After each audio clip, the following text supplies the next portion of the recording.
오늘 함께 나눌 말씀 창세기 20장 우리 봉독은 11절부터 13절까지 말씀 우리 한 목소리로 함께 읽겠습니다. 아브라함이 대답하였다. 이곳에서는 사람들이 아무도 하나님을 두려워하지 않으니까 나의 아내를 뺏으려고 할 때에는 사람들이 나를 죽일 것이라고 생각하였습니다. 그러나 사실을 말씀드리면 나의 아내가 나의 룻이라는 것이 틀린 말은 아닙니다. 아내는 나와는 어머니는 다르지만 아버지는 같은 이복 누이이기 때문입니다. 하나님이 나를 아버지 집에서 떠나서 여러 나라로 두루 다니게 하실 때에 내가 아내에게 부탁한 말이 있습니다. 우리가 어느 곳으로 가든지 사람들이 나를 두고서 묻거든 그대는 나를 오라버니라고 하시오. 이것이 그대가 나에게 베풀 수 있는 은혜요 라고 말한 바 있습니다. 아멘. 창세기 20장의 내용을 보면 아브라함이 그랄 왕 아비멜렉을 속이고 자신의 아내인 사라를 누이라고 또 그에게 내어준 이야기가 등장합니다.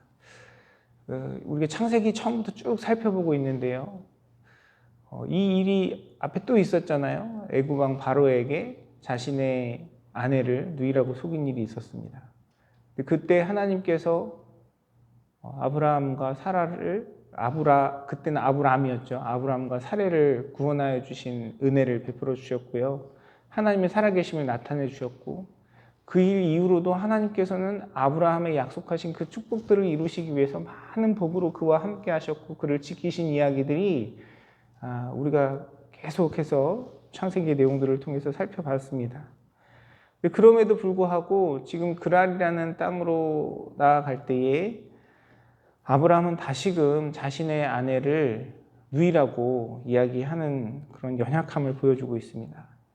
우리가 창세기 전체적인 내용 그리고 본문의 배경을 생각해 볼 때 사실 이 말씀은 조금 더 충격으로 다가와요. 왜냐하면 우리가 앞의 내용에서 하나님께서 아브라함에게 복을 주셔서 이삭을 허락하셨잖아요. 이미 그 태중에 하나님께서 허락하신 상태입니다. 그래서 상황적으로 보면은 아마 지금 이 시기는 사라가 이삭을 뱃속에 가지고 있는 상태란 말이에요.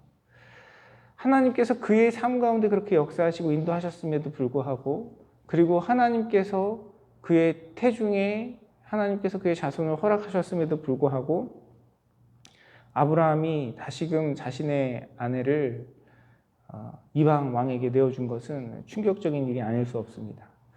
그렇게 실수하고 연약했어도 하나님께서 그렇게 많이 보여주시고 나타내 주셨으면 이제는 좀 담대하게 내 아내입니다 라고 얘기할 수 있는 그런 담대함이 있어야 하지 않나 하는 생각이 드는데 여전히 연약한 모습을 보여줍니다. 사실 이것이 우리의 모습이죠. 그런데 아브라함의 모습을 보니까 오늘 본문의 내용은 아비멜렉에게 그 상황이 이제 드러나서 하나님께서 아비멜렉에게 책망하신 그 이후에 아비멜렉이 아브라함을 책망하는 그런 내용의 말씀이거든요.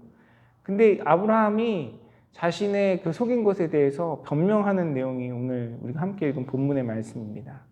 그러면서 뭐라고 이야기하냐면 11절에 보면 이곳에서는 사람들이 아무도 하나님을 두려워하지 않으니까 나의 아내를 빼앗으려고 할 때에 사람들이 나를 죽일 것이라고 생각하였습니다 라고 이야기합니다. 누구 핑계를 댑니까?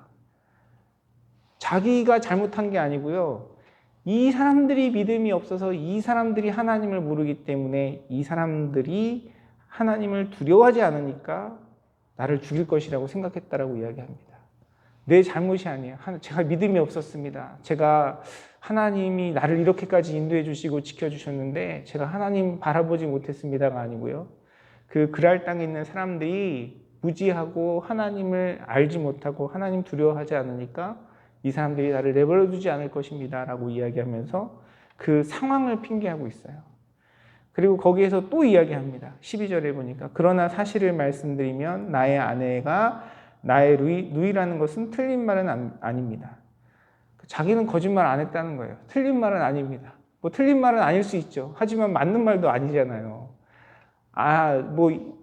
이복 누이일 수 있지만 그러나 지금 부부관계를 맺고 아내의 연을 맺고 살아가고 있는 삶을 살아가고 있는데 자기에게 유리한 부분만 이야기하는 거예요. 자기에게 유리한 부분만. 자기의 잘못을 합리화하는 것을 계속해서 우리가 말씀을 통해서 확인할 수 있습니다. 근데 사실 이 아브라함의 모습이 저와 여러분의 모습이죠. 매일의 삶을 통해서 내가 하나님의 은혜와 능력, 하나님의 약속을 받고 어제 하나님께서 나의 삶 가운데 베푸신 은혜와 축복을 경험하면서도 또다시 주님 앞에 실수하고 연약하게 주님을 바라보지 못하고 합리화하고 핑계대고 나의 잘못을 깨닫지도 못하고 살아가는 것이 우리의 모습임을 아브라함의 모습을 통해서 다시 한번 우리가 경험하게 됩니다. 사랑하는 성도 여러분, 이 아브라함의 모습을 보면서 저와 여러분의 삶 속에 우리가 걸어가고 있는 우리의 연약함, 우리의 죄악됨 다시 한번 깨닫는 이 시간 되기를 간절히 소원합니다. 내가 어제 은혜 받고 내가 어제 하나님 주시는 놀라운 체험을 하고 내가 하나님의 손에 붙들려서 이런 놀라운 일에 쓰임 받았다 할지라도 그건 어제의 일이죠. 내가 지금 이 순간 하나님을 바라보지 못하고 하나님과의 관계 속에서 주님 앞에 믿음으로 반응하지 못하면 또 넘어지고 쓰러질 수밖에 없는 것이 우리의 인생입니다. 그래서 어제가 중요한 것이 아니라 지금 이 순간, 지금 내가 어떻게 하나님 앞에 어떠한 관계를 맺고 내가 어떻게 하나님을 신뢰하고 어떠한 마음과 자세로 주님 앞에 살아가느냐, 지금 나의 모습이 중요한 거예요. 사랑하는 성도 여러분, 지금 나의 모습이 하나님 앞에 드리는 나의 예배와 하나님 앞에 드리는 나의 시간들이 아브라함과 같이 나의 연약함, 나의 죄악됨, 나의 실수 깨닫지도 못하고 핑계하고 변명하고 있는 우리의 모습은 아닌지 돌아보는 이 시간 되기를 간절히 소원합니다. 그리고 그것이 단지 어떠한 나의 전체적인 상황뿐만이 아니고요. 또 우리 삶의 영역에 따라 다를 수 있어요. 내가 교회 생활하고 내가 하나님 앞에 예배를 드리고 기도의 시간에 참여하는 것은 잘하고 있는데 사람들과의 관계 속에서는 아브라함과 같이 핑계대고 그 죄악을 깨닫지도 못하고 살아가는 우리의 모습일 수 있고요. 또 가정에서의 삶이나 또 우리 삶의 다른 영역에서는 하나님 앞에 우리가 정말 신실한 믿음으로 하나님께서 우리에게 주신 그 약속을 붙들고 살아가지만 또 내 삶의 어떤 한 다른 영역에서는 아브라함과 같이 하나님 바라보지 못하고 믿음으로 살아내지 못하는 우리의 모습이 있을 수 있습니다. 사랑하는 성도 여러분, 끊임없이 저와 여러분의 모습을 돌아보고 내가 정말 하나님을 향한 그 믿음과 은혜 가운데 살아가는 존재인지, 하나님 바라보고 하나님의 뜻대로 살아가는 우리의 모습인지, 하나님과 긴밀한 관계 속에서 주님의 뜻을 헤아리고 하나님의 말씀과 뜻 앞에 나 자신을 돌아보고 하나님 원하시는 그 길, 하나님께서 나에게 주신 그 약속을 붙들고 살아가는 인생인지 돌아보며 하나님께서 허락하신 축복의 자리에서는 저와 여러분의 삶이 되기를 주님의 이름으로 축원합니다. 그런데 이 우리의 연약함, 우리의 이 부족함, 우리의 미련함, 깨닫지 못함보다 더 중요한 게 뭐냐면요. 하나님은 그럼에도 불구하고 우리 인생 가운데 역사하시고 하나님의 약속을 지키시고 능력을 나타내신다는 사실입니다. 뒤에 15절과 16절 말씀해 보면 이렇게 기록되어 있습니다. 아비멜렉이 아브라함에게 말하였다. 나의 땅이 당신 앞에 있으니 원하는 곳이 어디든지 가서 거기에서 자리를 잡으시오. 그리고 사라에게는 이렇게 말하였다. 나는 그대의 오라버니에게 은 1,000세겔을 주었소. 이것은 그대와 함께 있는 여러 사람에게서 그대가 받은 부끄러움을 조금이나마 덜어보려는 나의 성의의 표시오. 그대가 결백하다는 것을 모두가 알게 될 것이오. 라고 아비멜렉이 아브라함에게 어떤 보상 또 축복을 하는 것을 우리가 오늘 본문을 통해서 확인할 수 있습니다.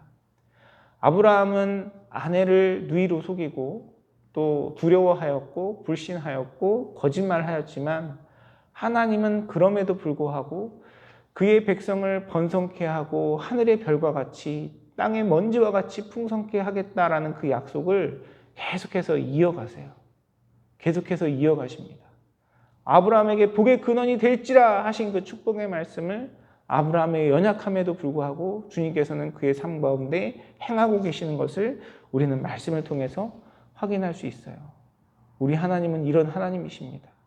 우리의 실수마저도 이용하시고요. 우리의 잘못된 모습마저도 우리의 화가 당해야 될 그 상황 속에서도 그것이 복이 되게 하시는 분이 바로 우리 하나님이시고, 우리를 향한 주님의 그 사랑과 은혜를 절대 꺾지 않으시고 신실하신 축복과 은혜로 우리의 삶을 인도하시는 것이 하나님이시다라는 사실을 우리는 말씀을 통해 확인할 수 있어요.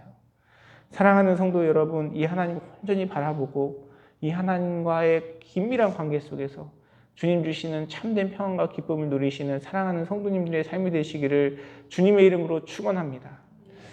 이 말씀 앞에 우리가 이렇게 우리의 태도와 우리의 모습이 자만하면 안 되고 아니란 모습을 가지면 안 되겠죠. 그러나 우리가 하나님 앞에 드리는 나의 반응과 믿음 너무너무 중요해요. 그러나 그것이 하나님께서 베푸시는 은혜를 넘어설 수 없다는 거죠. 하나님께서 우리의 삶을 주관하시고 축복하시고 우리에게 베풀어 주신 은혜, 그 사랑이 우리의 연약함보다 더 크고요. 하나님께서 베푸시는 우리를 향한 자비와 인내가 우리의 모든 것을 덮으신다는 사실을 우리는 끊임없이 바라봐야 합니다. 그렇다고 해서 내가 내 멋대로 살아가자는 의미가 아니고요. 우리의 연약함에도 불구하고 우리의 실수에도 불구하고 신실하게 우리를 사랑하시고 우리를 인도하시는 하나님을 바라볼 때 그것이 진정한 우리의 삶의 변화의 동기고 그것이 우리의 삶을 새롭게 이끌어가는 것입니다. 우리의 삶의 어떤 변화를 경험하고 우리가 새로워질 때 그것의 동기가 되는 여러 가지 이유들이 있습니다. 이 세상 우리가 살아가고 있는 삶의 모습 속에서 많은 사람들이 사실 이렇게 겉으로 드러내놓고 이야기하지 않는데요. 돈에 움직입니다. 그렇죠? 직장도 돈 더 많이 주는 것. 그리고 어떤 결정을 할 때도 나에게 어떤 경제적인 이익이 있느냐. 그것이 굉장히 중요한 요소가 되죠. 그리고 어떤 변화와 결정에 있어서 중요한 요소 중에 하나가 뭐냐면 두려움입니다. 내가 이걸 선택하면 내가 조금 더 안정적이고 더 위험에 당하지 않을 수 있고 또 내가 이것을 선택했을 때 그것에 대한 위험 부담이 있다면 어려움이 생길 수 있다면 그 길로 가지 않는 것이 사람들의 판단이에요. 그러나 참된 변화의 동기는 무엇이냐면 사랑이에요. 사랑. 우리가 주님 앞에 하나님의 뜻대로 하나님을 닮아서 주님과 교제하며 살아갈 수 있는 이유가 무엇입니까? 내가 이걸 하지 않으면 하나님께서 나에게 벌 주시고 이걸 하지 않으면 하나님께서 나를 책망하실까 두려워서 우리가 행한다면 하나님께서 그것을 기뻐 받으시겠습니까? 우리의 인생의 참된 변화의 동기는요, 주님의 사랑이에요. 하나님의 은혜입니다. 나를 사랑하시는 그 하나님 내가 깊이 알고 깨달으면 깨달을수록 우리의 마음이 그 하나님의 사랑에 반응하여 변화되는 것이에요. 사랑하는 성도 여러분, 아브라함의 삶 속에 그가 거짓말하고 속이고 깨닫지도 못하고 핑계대었지만 신실하게 약속을 이행하시는 주님이 저와 여러분의 삶 가운데도 함께 하심을 말씀을 통해 우리의 마음 가운데 확증하고 또한 믿음으로 고백하는 저와 여러분의 삶이 되기를 간절히 소원합니다. 그리고 그 주님의 사랑과 은혜가 우리의 마음과 심령을 주장할 때 우리는 주님을 온전히 사랑할 수 있고 예배할 수 있고 주님과 관계 속에서 하나님이 원하시는 뜻을 이루어갈 수 있는 삶을 살아갈 수 있는 것이에요. 말씀을 묵상하면서 또 저의 모습, 또 우리가 살아가는 이 시대를 다시 한번 기억하고 돌아보게 됩니다. 왜 우리가 변화하지 않는가? 하나님이 얼마나 우리를 사랑하시는지 우리가 잘 몰라서 그래요. 하나님의 인내와 하나님의 자비하심과 우리를 사랑하시기 위해 주님께서 참으시고 주님께서 우리를 위해 애쓰시고 우리에게 부어주시는 축복이 얼마나 크고 놀라운지를 깨닫는다면 우리의 삶은 결코 변화할 수밖에 없을 것입니다. 사랑하는 성도 여러분, 아브라함에게 부어주셨던 그 주님의 사랑과 인내, 하나님의 자비로움, 그 주님의 축복과 은혜가 저와 여러분의 삶 가운데 늘 동행함을 깨닫고 그 하나님 바라보며 나를 사랑하시고 나에게 은혜 베풀어 주시는 주님께 우리의 믿음과 우리의 신뢰와 우리의 사랑을 드리며 하나님 베푸시는 축복을 더욱더 온전히 누리시는 사랑하는 성도님들의 삶이 되시기를 주님의 이름으로 축원합니다. 기도하겠습니다. 살아서 역사하시는 아버지 하나님, 주님의 크고 놀라운 사랑에 감사와 찬양과 영광을 올려드립니다. 그렇습니다, 주님. 나의 나된 것은 오직 주님의 은혜이고 우리의 불순종에도 우리의 연약함에도 우리의 깨닫지 못함에도 변함없는 사랑과 능력과 언약을 이루시는 그 하나님의 신실함 때문에 우리가 주님 앞에 서 있는 것임을 다시 한번 이 시간 고백합니다. 주님의 사랑 더욱더 온전히 깨닫고 그 주님의 사랑 바라보며 하나님 앞에 우리의 마음과 우리의 사랑과 우리의 믿음과 또 우리의 신실함을 또한 주님께 돌려드리는 복된 자리에 서는 우리 사랑하는 모든 교우들의 삶이 될 수 있도록 주님께서 인도하시고 함께하여 주시옵소서. 행여나 우리 가운데 죄악으로 인하여 여러 가지 고난으로 인하여 주님 온전히 바라보지 못하고 있는 연약한 지체들이 있습니까? 하나님, 우리의 넘어짐 속에서도 신실하신 주님의 그 팔, 우리를 예비하신 주님의 그 믿음, 하나님의 축복을 경험하며 주님 주시는 참된 회복과 기쁨을 경험하는 우리 사랑하는 모든 교우들의 삶이 되도록 주님 축복하시고 은총을 더하여 주시옵소서. 은혜 베푸실 주님께 감사드리며 모든 말씀 따라서 역사하시는 우리 주 예수 그리스도 이름으로 간절히 기도드리옵나이다. 아멘.